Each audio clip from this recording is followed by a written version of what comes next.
Pushkin. If you're a QuickBooks customer looking to grow without the growing pains, you need the Intuit ERP, the AI-native ERP that upgrades right from QuickBooks. Learn more at intuit.com/ERP. We spend hours deciding what to buy, but there's a split-second decision that can make or break a sale. Do you have the trust to hit buy now? Agentic commerce is testing that moment more than ever. And that's where PayPal comes in. With 25 years of checkouts, 400 million consumer accounts globally, and the benefit of purchase and seller protection, all of which make sure wherever a purchase starts, it ends with trust. Built for payments, growth, and agentic. PayPal Open, built for all business. Visit paypalopen.com. Purchase and seller protections on eligible transactions only. Terms apply. See paypal.com/risk-management for details. Liberty was never just a word. It has guided every American endeavor for the past 250 years. And now it takes form in a new way. The 2026 Semi-Quincentennial Coin and Medal Program from the United States Mint celebrates the founding ideals that have long shaped our coinage. Available 1 year only, this historic collection features new coin designs, limited edition releases, and reissues. Shop new official coins at usmint.gov/semiq. That's usmint.gov/SEMIQ. A while ago, my colleague Benedaf Haffrey and I gathered to eat English muffins at the Pushkin office. Ben had the idea to do a story about the famous secret recipe for Thomas's English muffins. It sounded like a fun romp. Go for it, I said. Have a good time. Enjoy yourself. And then, a couple months down the road, Ben recorded the following voice memo. It's 5:16 a.m. I just had a dream where I was in an Airbnb with someone who was affiliated with Bimbo Bakeries, who knew I was trying to reverse engineer the muffin recipe. He's this bald guy with a mustache. I want to say he was wearing like a cardigan. We were playing pool in this Airbnb, and he said, "How much flour and how much water do you think we start with? Because if you tell me that, it'll tell me if you're even close to knowing how we do this." It was clear that Ben had gone very deep into the nooks and crannies of this story, but this work was too important to stop. In case you missed our previous episode, let me catch you up. One of the most famous trade secrets of all time is the recipe for Thomas's English muffins. It involves how they create their famous nooks and crannies, the most distinctive feature of a nearly $500 million product. The owner of Thomas's, Bimbo Bakeries, Grupo Bimbo, say this secret was allegedly known to only 7 employees at the company, and they sued one of them to keep him from taking another job, which set off a whole race in corporate America to lock up as many trade secrets as possible. Soon, the corporate world could look a lot more mystical and secretive. And all this led Ben, many, many years later, to wonder, how hard can it be to make a muffin? So he set out to try and reverse engineer the famous Thomas's English muffins recipe. I said, "Are you one of the 7 who knows the recipe?" And he nodded. And he was pretty mad at me. And he said, You're coming after my livelihood." You're coming after my livelihood? Ben! But it's too late to turn back. He's in too deep. He's told me he might even have to go to the CIA. I'm Malcolm Gladwell. You're listening to Revisionist History, my show about things overlooked and misunderstood. This season, we've taken on a great many foes. The haters of Paw Patrol, the absurd claims of RFK Jr., the lazy interviewing style of Joe Rogan. But now we're taking on our biggest opponent yet, Big Muffin. Because their trade secret represents a rising tide of secrecy that's coming for us all. And so we shall persist, despite our nightmares. We must reverse engineer the English muffin.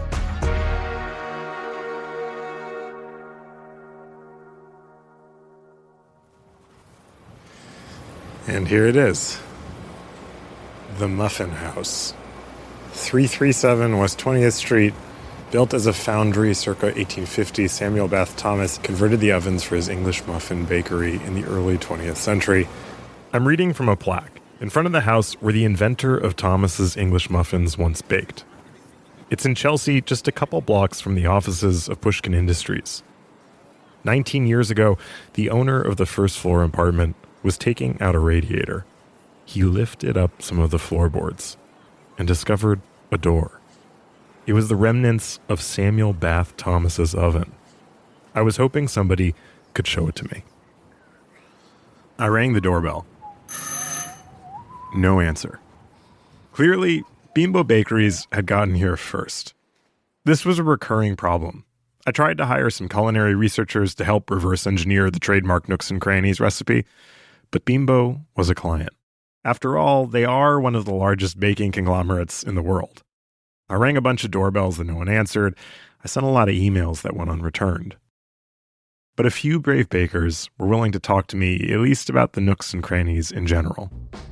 For their own protection, we're not identifying them by name. So am I the muffin man or not, I guess is the question. My question for you is this like you're trying to like create their exact product? Yeah, can we make this exact English muffin? Okay. The vibe I was getting was mild interest, laced with a healthy dose of, are you okay? It's fairly intriguing, but it's also something that's going to be super time consuming. So I personally don't like Thomas English muffins. You know, it looks like just a normal English muffin recipe with, industrialized ingredients. Soy lecithin, soy rye, soybean oil, sorbic acid, those kind of things that are going to give it that gumminess to it. The nooks and crannies come from holes in the dough, and holes in the dough come from higher hydration. Lots of good information on what makes a muffin an English muffin, but little enthusiasm for my quest to make one exactly like Thomas's. For me, this was way bigger than muffins alone. I'd learned that companies can use trade secrets as a way to control their employees. The muffin trade secret had put a man named Chris Botticella out of a job. Bimbo Bakeries, his employer, claimed there was some deep mystery to how Thomas's English muffins were manufactured, and this, it seemed to me, had given them all too much power. My plan was to test a reverse-engineered muffin against Thomas's to see if anyone could tell the difference. If not, that would end the mystical power of their secret. But I lacked the necessary skills to do this alone. One baker asked me for several $1,000s to do the job. That's not crazy, seeing as the secret recipe brings in almost $500 million a year for Bimbo. But for a complicated set of reasons involving journalistic ethics and poverty, it was a non-starter. I needed a true believer. I needed a zealot. I needed a superstar. On this Donut Showdown, 3 superstar bakers elevate the humble donut to new culinary heights. This is a clip from a 2014 episode of the short-lived cooking channel show Donut Showdown. If you've never seen Donut Showdown, congratulations. Let's say hello to our competitors. 3 contestants compete in a variety of donut baking challenges for a $10,000 prize. This episode featured a former architect, a pastry chef with a background in molecular gastronomy, who says things like, I am the overlord of pastry. Overlord! And Rachel Wyman, head baker at the Montclair Bread Company. I've been baking since I was old enough to hold a pastry bag. I literally wrote my name with a pastry bag before pencil. Rachel Wyman has a baker's warmth about her. Angular red hair, a little like Knuckles in Sonic the Hedgehog. She's a total badass. She's got a tattoo on her arm that says flour, water, yeast, salt. Of course, she makes it to the final showdown. It's Rachel versus the overlord of pastry. At least one of your donuts must include avocado. Rachel lands on avocado whipped cream on a tres leches donut with the sangria filling. The food scientist is going with a nacho-flavored donut. To my mind, these both sound disgusting. But in the midst of it all, Rachel is having a beautiful mind moment with her flour. The flour that I'm used to using is about 11%, 12% protein. And my options were a 9% protein or 13% protein. So we had to blend the flours together. The last thing that I want is to send the judges chewy donuts. It turns out that Rachel is a dough genius. But was it enough? Rachel, you made 2 perfect doughs, but your sangria filling was a risk that didn't pay off. The winner of this donut showdown is Rachel. Congratulations. You won the $10,000 prize. Great stuff. Rachel gets emotional. I get emotional. Because what I see before me at last is a baker who just might be crazy enough to take on the secret recipe for Thomas's English muffin. I look her up. She teaches baking and pastry arts at the Culinary Institute of America, the most prestigious culinary school in the country. The CIA. So what I was going to tell you, a couple things, because I neglected to send you anything about me. I used to do recipe development for a company that created products for grocery stores all over the country. Oh, yeah. So reverse engineering, it was like my jam. Oh, my God. I'm so excited. This is exactly what would happen. They would bring me a sample of something they wanted. And this was Wegmans and Target and Whole Foods. I mean, you name it, I worked with them. Yeah. No, I made the bread on the Cheesecake Factory table. Oh my God. So I lived in this space that you're doing this story on. I didn't even know that this was a space. It is a big space. Rachel checked in with the CIA. Green light. She and I were going to reverse engineer Thomas's nooks and crannies. The trade secret of the muffin involves the process, recipe, and machines. But any major baking company knows how to make bread at scale. It's the principles behind the nooks and crannies that were the key thing.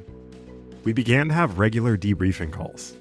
I'm driving home from school, so it's going really well.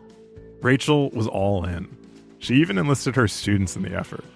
And I have so many English muffins in the classroom. The first recipes were a bust. No nooks or crannies. The inside of the Thomas's almost reminds me of like a dense pancake. You know, like a batter that's almost poured. So we decided that we need to add more hydration to our dough. We're going to overproof it on purpose so it sits a little flatter on the griddle. Ours got a lot of loft, so we kind of have to make them a little crappier. But making things crappier turned out to be a bit of a challenge for Rachel.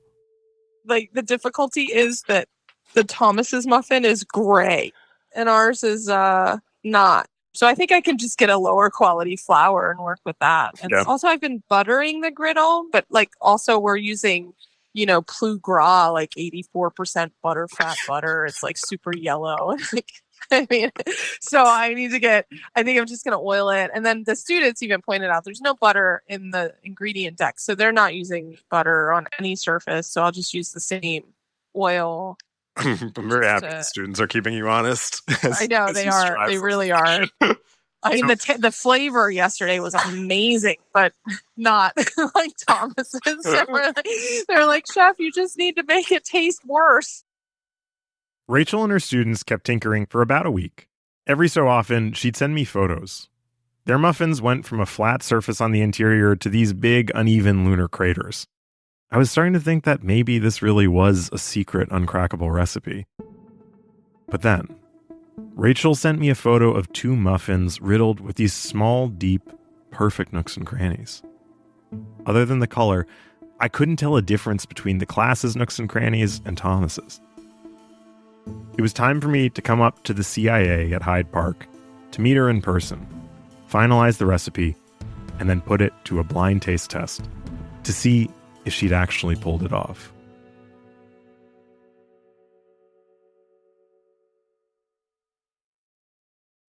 If your finance team spends more time finding data than using it, if there's one entity here and one there and one here and one there, if scaling your business feels like starting over, you need the Intuit ERP. Intuit Enterprise Suite is the AI-native ERP solution that's powerful, painless, and proven.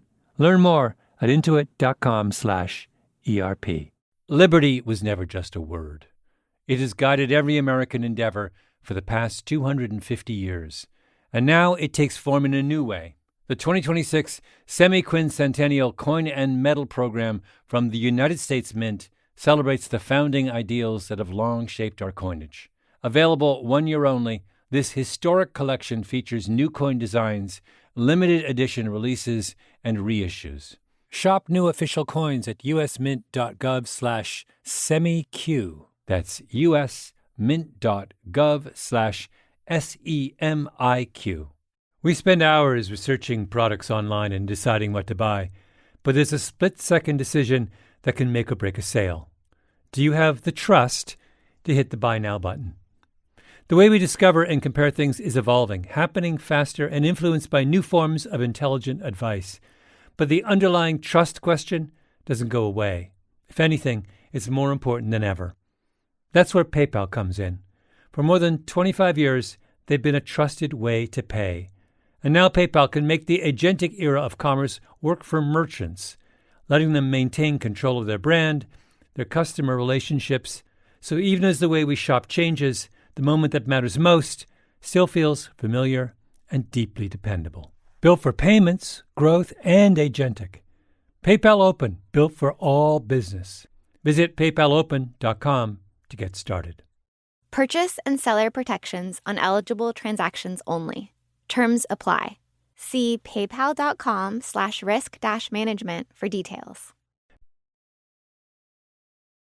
Like all the great American culinary schools, the Culinary Institute of America is in a fight to the death with federal law enforcement. Acronym versus acronym. The CIA versus the Central Intelligence Agency. You would think that at some point in its nearly 75 years of existence, the president of the Culinary Institute of America would have said, you know what? Our acronym has become a distraction. It's the American Culinary Institute now. You can have it, spooks. Take the bugs out of my office. Stop following me home. But no. The Culinary Institute of America is not changing its name for anyone.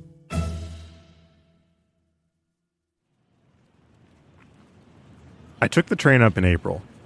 The campus sits along the Hudson River in Hyde Park, New York, on the grounds of an old Jesuit novitiate. Gracious brick buildings, photos of famous alumni on the wall, Anthony Bourdain. It's a kind of culinary temple. Little chapels, vaulted ceilings, stained glass. The doors to the main hall have a crest with 3 griffins and the school's motto, Cibus Vitae Est. Food is life. There's a reoccurring theme around the campus, too, of like what came first, the chicken or the egg. I'm getting a tour from baking business student Hannah Dawkins. She was graduating in a semester and was filling me in on campus lore. Do you have a strong position? Yeah, I feel like the egg definitely came first. We were walking through a library, one floor of which is all recipe books, organized according to a system I had never before encountered: nutrition, gastronomy, kitchen equipment. As we walked through campus, I noticed all the pedestrian crossing signs had a cartoon person in a chef's hat, a toque, which, true to life, was what everyone wore, or the teachers at least. The students all had these small skull caps on. You know you've chosen a great profession when only at the highest rank do you get to wear the silliest hat. We entered the baking building. So in this class, they learn how to do sugar work, chocolate showpieces, and fondant. So that swan is totally made out of sugar. Wait, why is she using a steamer on her cake over there? It gives it like a nice, glossy look. It was becoming clear to me that this is the greatest college in America. This is contemporary cakes, chocolates, advanced baking principles, plated desserts class. Like, there's the freshman, 15 at other schools. I would say, being at the culinary, it's more like a freshman 50. The plan was to use CIA students as guinea pigs in our muffin test. Could they tell the difference between the reverse-engineered muffin and the real Thomas's? Except, as Hannah toured me around campus, I was slowly realizing that this particular audience of testers might be a little too smart. My experiment was essentially testing a claim that adding baking soda to onions when caramelizing them can reduce the cook time in half. I wanted to look at how refrigerating cookie dough before baking is going to affect the final outcome. Differences between ricotta made with vinegar, citric acid, and lemon juice. So I didn't even know that you made ricotta with any of those things. Yeah, so you make ricotta with an acidulant, so that's an acid. A sigilant? Who says a sigilant? Even the school's fight song was inscrutable. Okay, so it's mirepoix, roux, dice it up, chop it up, put it in the stew. What does mirepoix mean? Mirepoix? She could not believe I didn't know the meaning of the word mirepoix. Do you know the meaning of the word mirepoix? Well, as I learned, it is a ratio for soup base. 2 parts onion, 1 part carrot, 1 part celery, and 4 parts esoteric. You're welcome. And here I was, thinking these food geniuses could be fooled by my taste test. I headed over to Rachel's classroom, Bake Shop 9. Rachel was communing with the muffin dough. Like every time you stretch gluten, it freaks out a little bit and you have to let it rest so that it will relax enough to do the next thing. I took the dough out of the refrigerator and I have flattened it into a pan so it's the right thickness for our muffins. If anyone could pull this off, it was going to be Rachel. We were making English muffins from 2 recipes she'd created. One using the ingredients listed on the Thomas's package, including vinegar. Now, having that list is helpful, but the ingredients only tell you so much. Baking, like mirepoix, is all about ratios and process. Rachel was making a second batch with sourdough, which was her own spin. We were going to taste both, see which was closer to Thomas's, and then put it up against the real thing in the blind taste test. We can open this one because it's burnt. Oh, that's pretty amazing. Look at that. That looks really good. It's a little bit I don't see a closer. difference. Oh my gosh. Look at that. They look identical. Wow. It was amazing. I called the students over to see what they made of it. Do you really think this is going to work? I actually do. I do. Very optimistic. Why? Because just by looking at them, they look completely, exactly the same. We ran a mini test where the kids tasted the fresh muffins against Thomas's, and I quickly learned that they did not think as highly of Thomas's English muffins as I did. That's why I don't like English muffins. Doesn't it taste like you just spat it out? I've never liked English muffins my whole life because this is what I've always been offered. It smells like box, like cardboard. Do you think if it gets stale, there might be a chance we pull this off that people can't tell? I think it'll be pulled off well. The key was to let our muffins get stale so they matched Thomas's. Rachel had made a batch the day before, which she'd left out in the open for this purpose. For the test, we were going to cut the muffins into 16ths and put them in egg cartons. That would give us enough samples for about 100 tests. But as we cut up Rachel's muffins from the day before, it was clear that they were a little too crusty. We'd left them out uncovered, and they'd gotten very stale. We were both worried. And then Rachel found a bag of muffins under her desk. These have been sitting in a bag for all week. So these are the same as the final recipe. These are the vinegar recipe. Look at that. It looks exactly like a Thomas's. It looked exactly like a Thomas's, and to me, it tasted exactly like a Thomas's. We began furiously slicing them up. This kind of last-minute dramatic switch of the plan is exactly... There's 2 minutes until the test starts. Oh my God. We finished right on schedule. We wheeled our samples out into the packed student cafeteria. You know, it's like when your kids play sports and you're super nervous for them, even though it has no bearing on you whatsoever. That's kind of how I feel. It was time to pit our formula against the greatest culinary minds in America. Cue the fight song.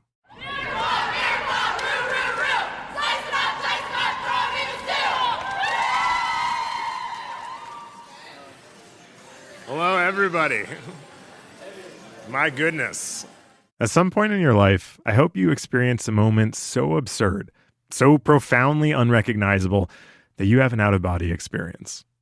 For me, that moment was standing in the cafeteria at the CIA addressing a crowd of culinary students in white uniforms and skull caps regarding the several hundred egg cartons I had filled with English muffins. So, in each of these cartons, there's a slice of English muffin. Two of them are the same, one of them is different. Using taste, I want you to tell me which number is different. I had marked each muffin section with numbers like 302, 348, and 129. Blinding codes, so people wouldn't be biased by ABC or 123. In each test, you either had 2 Thomases and 1 Rachels, or 2 Rachels and 1 Thomases. I knew which numbers marked the odd muffin out. The goal was to see if they could tell. If they could, we'd failed. Which one do you think is different than the others? That was a wrong answer. But most of them. Excuse me, I think it was 534. That's different. 399 is different. It's 109. Pretty sure it's 142. 142 is what's different. Pretty quickly it became clear that we were on track for over 60% of people correctly guessing which muffin was not like the others. This was not working. We're getting smoked so far. We're getting absolutely destroyed. It looked like our entire plan was going to fail. We took on Bimbo Bakery's legendary trade secret. And just like in Bimbo Bakeries vs. Chris Botticella, we were losing, and the secret was winning. We'll be right back. If you want all of your data in one place, if you want a single home for all of your entities, if you want to spend more time working and less time searching, you need the Intuit ERP. I know because I'm Damon John, and I run my growing business on Intuit Enterprise Suite, the AI native ERP that's powerful, painless, and proven. Learn more at intuit.com/ERP. Liberty was never just a word. It has guided every American endeavor for the past 250 years. And now it takes form in a new way. The 2026 Semi-Quincentennial Coin and Medal Program from the United States Mint celebrates the founding ideals that have long shaped our coinage. Available 1 year only, this historic collection features new coin designs, limited edition releases, and reissues. Shop new official coins at usmint.gov/semiq. That's usmint.gov/SEMIQ. We spend hours researching products online and deciding what to buy, but there's a split-second decision that can make or break a sale. Do you have the trust to hit the Buy Now button? The way we discover and compare things is evolving, happening faster and influenced by new forms of intelligent advice. But the underlying trust question doesn't go away. If anything, it's more important than ever. That's where PayPal comes in. For more than 25 years, they've been a trusted way to pay. And now PayPal can make the agentic era of commerce work for merchants, letting them maintain control of their brand, their customer relationships. So even as the way we shop changes, the moment that matters most still feels familiar and deeply dependable. Built for payments, growth, and agentic. PayPal Open, built for all business. Visit paypalopen.com to get started. Purchase and seller protections on eligible transactions only. Terms apply. See paypal.com/risk-management for details. I want to leave the muffin test for a moment to tell you about a rabbit hole I fell down while researching this episode. I was trying to articulate why the idea that the nooks and crannies were a trade secret bothered me so much. So I began studying other trade secrets and secret recipes. One of the most famous is for a liqueur called chartreuse. Chartreuse has been made by a French monastic order, the Carthusians, based on a mysterious recipe that was gifted to them in 1605. This recipe is a very closely guarded secret. Nooks and crannies for fancy cocktails. I learned that one of the Carthusian monks who'd been in charge of chartreuse production had left the order and now lived in New York City. So I wrote to him. His name is Father Michael Holleran. I visited him at the parish offices of St. Monica's Church on the Upper East Side just a few days after Easter. What is known about the origin of that recipe? No one ever seems to have researched it. We never knew anything more about it, trying to trace it back further. I've never seen anything on that. But the main reason that it's different is that it is a secret and has been kept a secret all this time, is because it was simply for the support of the monks.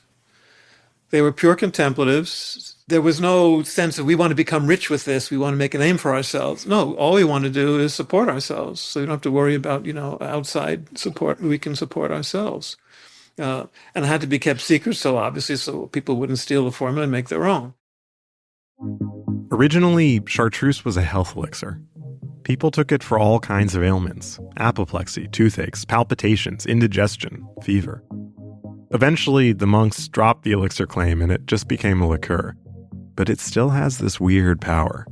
When I drink it, I tend to have strange dreams.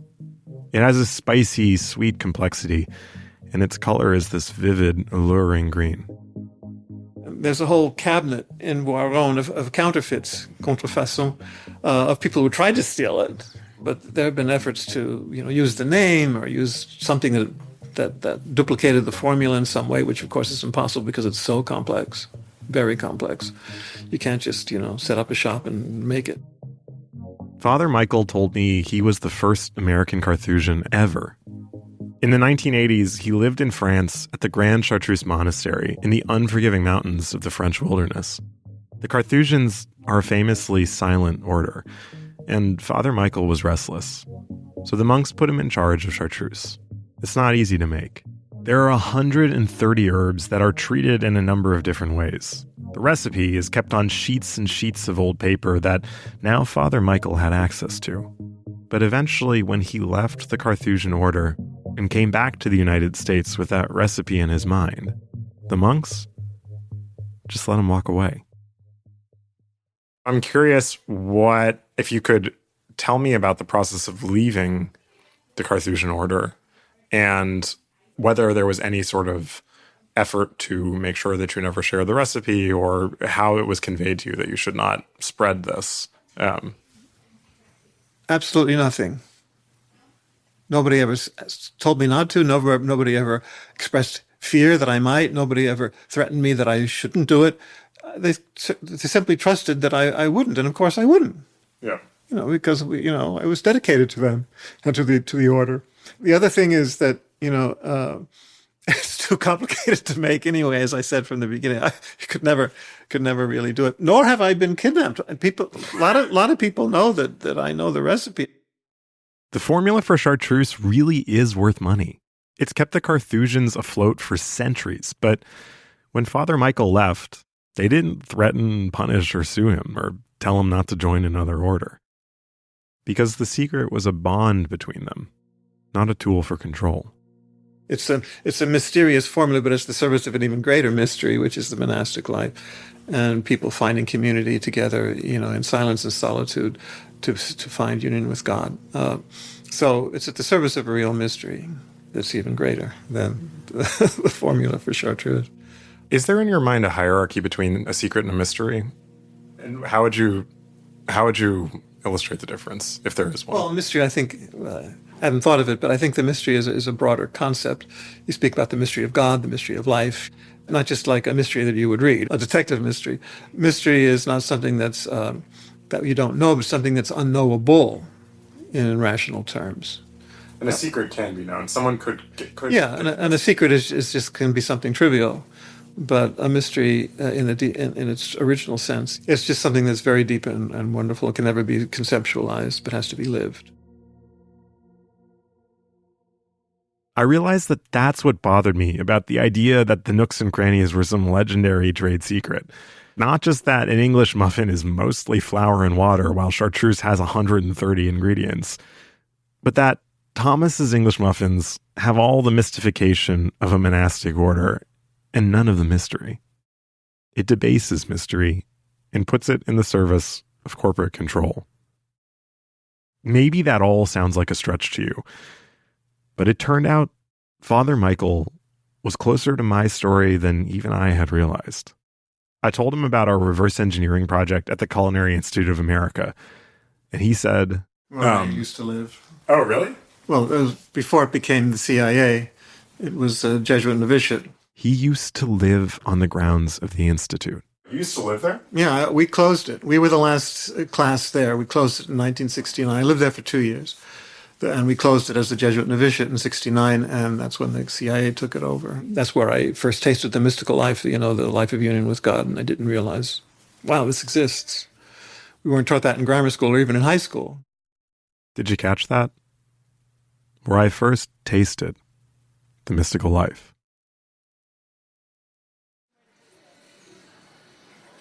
When we ran that first test in the CIA cafeteria, it failed. I felt like we'd let everyone down. In the end, about 61% of people could tell the difference between our muffin and Thomas's. A perfect result would have been 33%. But then, we ran one more test. The next is a paired preference test, which will tell us which they like better. Our first test only told us if people knew the difference between our muffin and the real thing. It didn't tell us if the difference was good or bad. But now we were running a test called paired preference. We used up all those old vinegar-based muffins Rachel found in her bag. So we decided to use her sourdough recipe instead. Thomas's was number 142, and Rachel's was 598. I like 598. 598? 598. 598. 598. Nearly 80% of people preferred Rachel's recipe. 598 has like a slight salty taste, like it's more flavorful. Thank you. So no, we didn't perfectly reverse engineer the secret recipe and process for a Thomas's English muffin. Rachel and the students at the CIA spent a couple weeks reverse engineering an old secret recipe. And they made a muffin that had the exact same nooks and crannies. It just tasted way better. Some secret.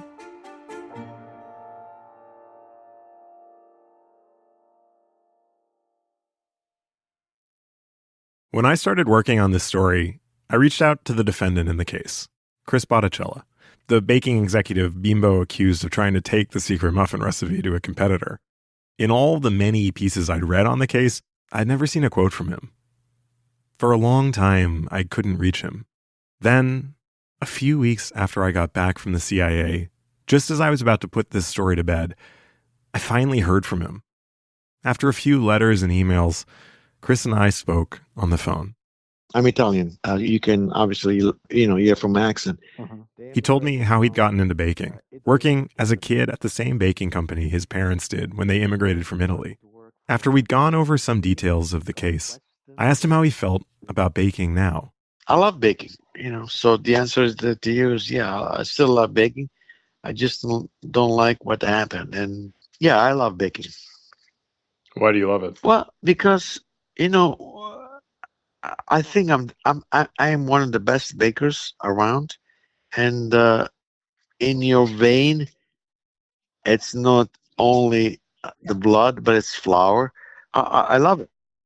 Chris told me he actually thinks Bimbo is a good company to work for. He just wound up in a bad situation.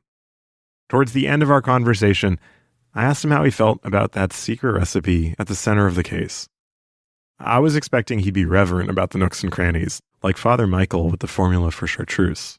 No, Ben, listen. It's all bullshit. A muffin is a muffin. It cannot be freaking difficult to produce. A muffin is a muffin. Hearing Chris say this a couple months ago would have saved me a lot of time. Every person that does the mixing of the product can see it. So it's not a secured formula that they keep secret, in a vault somewhere. It's left on the floor. It's really Anybody knows the formula. Bimbo Bakeries hadn't replied to repeated requests for comment by the time we recorded this episode. But by now, I could believe this secret recipe was all nonsense. The best secrets bring us together. They bind us like a monastic order. They don't trap us. I suspect that even if someone got into that monastery and stole the full recipe for chartreuse, people would still rather get a bottle of it from the monks themselves. Because the secret means something coming from them, tied as it is to an even greater mystery. That's why Bimbo's still pretending these are Samuel Thomas's English muffins a century after his death. But these Thomas's nooks and crannies, now they're just a bit of marketing. A myth that somehow became a legal standard. Anyways, the best way to protect your nooks and crannies isn't a trade secret. It's opening your muffins with a fork. A knife just ruins the whole thing. The secret recipe for Rachel Wyman's improved Thomas's English muffins can be found in our show notes. We've put the vinegar version in there too. If you want the authentic Thomas's flavor, leave them in a bag for a week so they get stale. The key thing is to overproof and refrigerate the dough. Why? Just ask Rachel. Well, if it were kept at room temperature, it would be kind of like this. It wouldn't have enough body, I guess. It slows down the fermentation. So yeast, it's like a toddler. If it's warm and you give it sugar, it's going to go crazy, and then it's going to die. So you give your kids sugar, but you just keep them very cold. Yeah, exactly, totally. And then they slow down. So It's raising all kinds of questions. yeah, Rachel. yeah.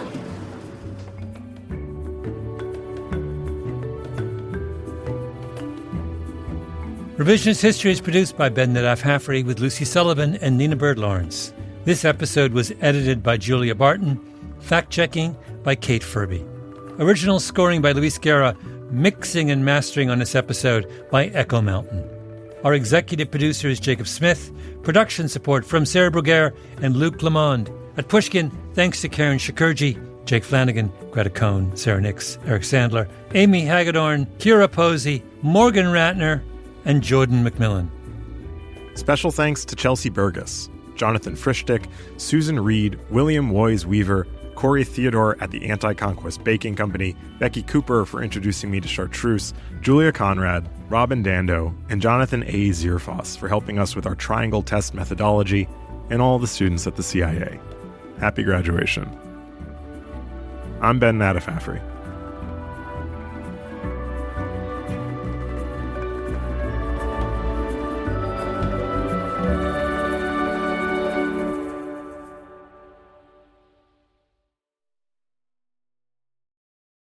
Liberty was never just a word. It has guided every American endeavor for the past 250 years. And now it takes form in a new way. The 2026 Semi-Quincentennial Coin and Medal Program from the United States Mint celebrates the founding ideals that have long shaped our coinage.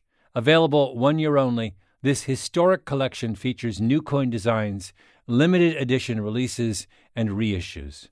Shop new official coins at usmint.gov/semiq. That's usmint.gov/SEMIQ. If your finance team spends more time finding data than using it, if there's one entity here and one there and one here and one there, if scaling your business feels like starting over, you need the Intuit ERP. Intuit Enterprise Suite is the AI-native ERP solution that's powerful, painless, and proven. Learn more at intuit.com/ERP. We spend hours deciding what to buy, but there's a split-second decision that can make or break a sale. Do you have the trust to hit buy now? Agentic commerce is testing that moment more than ever, and that's where PayPal comes in. With 25 years of checkouts, 400 million consumer accounts globally, and the benefit of purchase and seller protection, all of which make sure wherever a purchase starts, it ends with trust. Built for payments, growth, and agentic. PayPal Open, built for all business. Visit paypalopen.com. Purchase and seller protections on eligible transactions only. Terms apply.